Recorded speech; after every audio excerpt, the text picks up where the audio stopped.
Old సిటీలో విద్యుత్ అధికారులపై దాడికి స్థానికులు యత్నించారు. మీరాలం దర్గా ప్రాంతంలో విద్యుత్ కనెక్షన్లు పరిశీలించడానికి వెళ్లిన సిబ్బందిని అడ్డుకున్నారు. విద్యుత్ అధికారులను వినియోగదారులు తరిమికొట్టారు.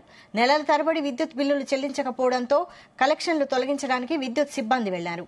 అయితే స్థానికులు దాడికి యత్నించడంతో విద్యుత్ అధికారులు సిబ్బంది పరుగులు పెట్టారు.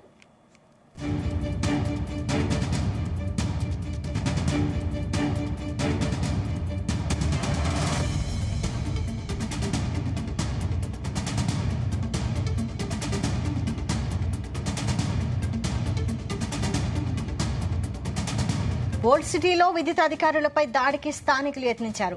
మీరాలం దర్గా ప్రాంతంలో విద్యుత్ కనెక్షన్లు పరిశీలించడానికి వెళ్లిన సిబ్బందిని అడ్డుకున్నారు. విద్యుత్ అధికారులను వినియోగదారులు తరిమికొట్టారు. నెలల తరబడి విద్యుత్ బిల్లులు చెల్లించకపోవడంతో కనెక్షన్లు తొలగించడానికి విద్యుత్ సిబ్బంది వెళ్లారు. అయితే స్థానికులు దాడికి యత్నించడంతో విద్యుత్ అధికారులు సిబ్బంది పరుగులు పెట్టారు. దీనిపై మరిన్ని డీటెయిల్స్ మా క్రైమ్ బ్యూరో చీఫ్ రవితేజ అందిస్తారు. రవితేజ, సాధారణంగా పాత బస్తీలో ఎప్పుడు రెగ్యులర్ రొటీన్ సీన్ ఇదే రిపీట్ అవుతా వస్తా ఉంది. ఇప్పుడు కూడా కాంగ్రెస్ ప్రభుత్వం అధికారంలోకి వచ్చిన తర్వాత చాలా ఏళ్ల తరబడి పాత బస్తీలో పెండింగ్ బకాయిలు వసూలు చేయాల్సినటువంటి ప్రయత్నాలు చేస్తా ఉన్నారు. ఆ బకాయిలు చెల్లించకపోవడంతో విద్యుత్ కనెక్షన్స్ ని తొలగించేటువంటి ప్రయత్నాలు జరుగుతా ఉన్నాయి. ఈ రోజు ఓల్డ్ సిటీలోని మిరాలం దర్గా ప్రాంతంలో విద్యుత్ కనెక్షన్లని పరిశీలించడానికి సిబ్బంది వెళ్లడంతో అక్కడ ఉన్నటువంటి స్థానికులు, లోకల్ లీడర్లందరూ కూడా కలిసి ఆ విద్యుత్ అధికారులను తరిమికొట్టున్నటువంటి దృశ్యాలు సోషల్ మీడియాలో వైరల్ గా మారాయి.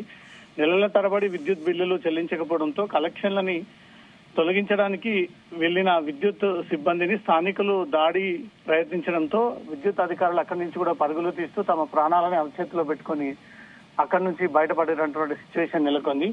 ఇది ఏ గవర్నమెంట్ వచ్చినా పాత బస్తీలో కోట్లాది కొద్ది పెండింగ్ విద్యుత్ బిల్లులు బకాయిలు ఇంకా పెండింగ్ లోనే ఉన్నవి. అవి ఇప్పటికీ కూడా వసూలు చేయలేకపోతా ఉన్నారు. ఇప్పటికైనా కాంగ్రెస్ ప్రభుత్వం అధికారంలోకి వచ్చిన తర్వాత ఆ బిల్లులు చెల్లిస్తారంటూ కూడా విద్యుత్ అధికారులు అక్కడికి వెళ్లి విద్యుత్ ని తొలగించేటువంటి క్రమంలో కూడా వీరందరినీ కూడా వెంబడించి వారిపైన దాడి చేసేటువంటి ప్రయత్నాలు చేశారు. దీనిపైన పోలీసులకు లిఖితపూర్వమైనటువంటి ఫిర్యాదు అందజేసేటువంటి ఆలోచనలో విద్యుత్ అధికారులు ఉన్నట్టుగా తెలుస్తుంది.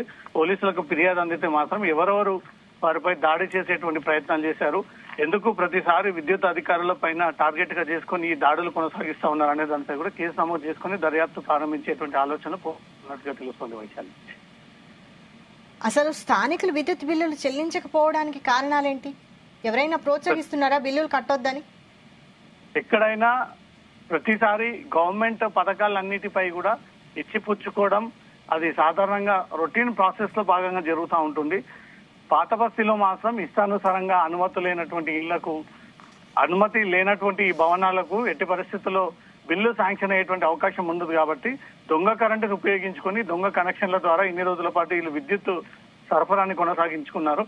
ఇప్పుడు ఆ కనెక్షన్లని తొలగించడానికి కొన్ని గుర్తించి వెళ్ళినప్పటికీ తమ ఏరియాలోకి ఎంత ధైర్యంగా వచ్చి విద్యుత్ కనెక్షన్లు తొలగిస్తారు, బిల్లులు కట్టమని అడుగుతారంటూ కూడా గతంలో కూడా తిరగబడ్డటువంటి అనేక సందర్భాలు ఉన్నాయి. కాబట్టి పాత బస్తీలో సాధారణంగా కోట్లాది రూపాయలుగా ఇంకా బకాయిలు పెండింగ్ లో ఉన్నాయి. ఆ ఏరియాకు వెళ్లి పోలీసులు అధికారుల్ని తొలగిస్తామంటూ కూడా 10 సార్లు నోటీసులు ఇచ్చి 10 సార్లు వాళ్ళకు ఫైన్లు పంపినా కూడా ఎవరు కూడా పట్టించుకోకపోవడము, అక్కడికి వెళ్లి ధైర్యం చేసి విద్యుత్ బకాయిలు వసూలు చేసినటువంటి సందర్భాలు లేవు. ఇల్లీగల్ గా వీళ్ళు కొనసాగిస్తాం కాబట్టి ఆ విద్యుత్ అంతా కూడా వసూలు చేసేటువంటి ప్రయత్నంలో భాగంగా గతంలో అధికారుల పైన తిరగబడి వారిపైన హత్యాయత్నం చేసినటువంటి అనేక సంఘటనలు ఉన్నాయి. కాబట్టి ఇవన్నీ దృష్టిలో పెట్టుకుని భయపడి అటువైపుగా వెళ్లడమే మానేసినటువంటి సిబ్బంది ఈ రోజు ధైర్యం చేసి వెళ్లి అక్కడ ఇల్లీగల్ గా కొనసాగుతున్నటువంటి కనెక్షన్స్ అన్నిటిపై కూడా పూర్తి స్థాయిలో వసూలు చేసి ఆ కనెక్షన్ ని కట్ చేసేటువంటి ప్రయత్నం చేశారు. కానీ విద్యుత్ అధికారులను తరిమి కొడుతూ వారు వెంటబడుతూ అక్కడి నుంచి కూడా వెళ్లిపోవాలంటూ కూడా హుకుం జారీ చేసినటువంటి వీడియోలు ఇప్పుడు పోలీసుల ఉన్నతాధికారులకు కూడా వెళ్లాయి. కాబట్టి విద్యుత్ అధికారుల నుంచి ఒక లిఖితపూర్వమైనటువంటి ఫిర్యాదు అందితే మాత్రం వీరందరిపై కూడా కేసు నమోదు చేసి జైలుకి పంపించేటువంటి ఆలోచనలో పోలీసులు ఉన్నట్టుగా తెలుస్తోంది.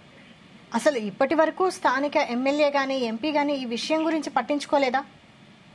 స్థానికంగా ఆ ఏరియా అంతా కూడా ఎంఐఎం ఆధీనంలో ఉంటుంది. ఎంఐఎం ఎంపీ కూడా ప్రతిసారి స్థానికుల యొక్క వదస్తు పలుకుతూ స్థానికులకే సపోర్ట్ చేస్తాడు. కానీ అధికారుల వైపు ఆగ్రహం వ్యక్తం చేసినటువంటి అనేక సందర్భాలు ఉన్నాయి.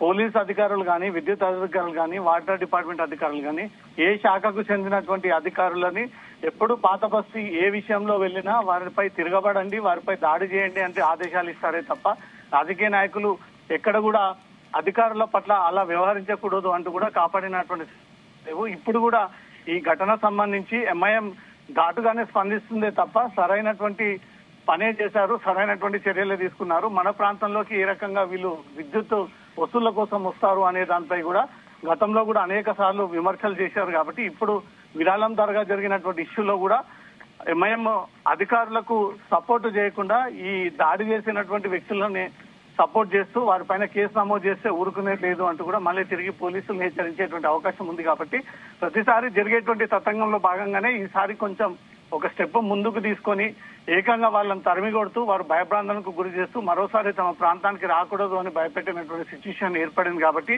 ఇప్పుడు దీనిపైన కాంగ్రెస్ ప్రభుత్వం విద్యుత్ శాఖ అధికారులు లేదా పోలీస్ శాఖ ఈ భయభ్రాంతులకు గురి చేసినటువంటి వ్యక్తులపైన ఎలాంటి చర్యలు తీసుకుంటుంది అనేది మాత్రం పోలీసులకు ఒక ఫిర్యాదు అయితే అందాల్సి ఉంది. అందిన తర్వాత ఎలా రియాక్ట్ అవుతారో చూడాలి. వైశాలి.